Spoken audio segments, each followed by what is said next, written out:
Yes, there was a man. He was a little teeny hairy troll of a man. He was rich, and he had emphysema, and he lived in an enormous mansion by himself. One day he went to the sporting goods store and he bought some fishing line. And he went to another store and bought a big batch of chocolate. And then he went to a different store, Tobacco Town, and bought 3 cartons of cigarettes. And he went home and he melted the chocolate in his big fondue pot.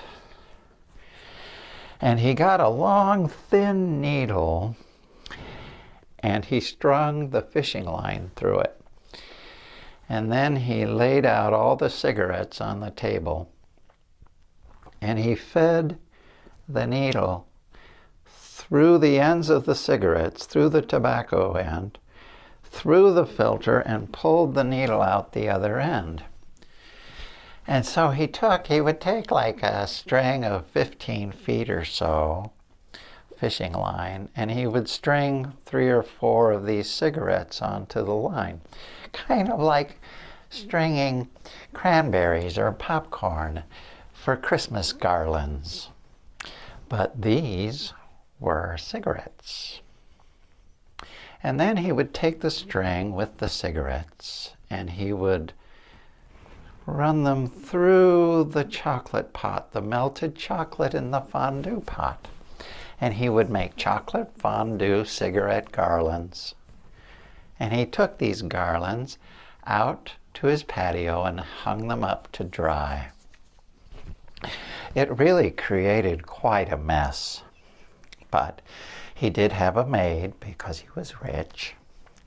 A patient Haitian woman, I believe, who came and cleaned up after him once a week.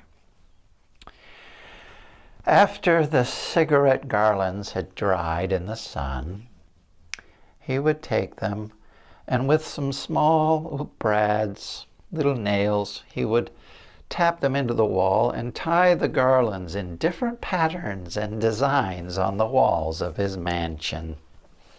And they would make different images, mostly abstract images. But he would also sometimes write words on the wall.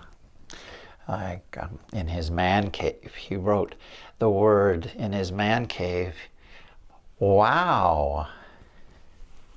And then in his dining room, he wrote the word, "Yum." And in his big, expansive bathroom, he wrote 2 words. He wrote, "Let's pretend." That's my favorite. People ask me, why do you suppose he did that? Really? Isn't it obvious?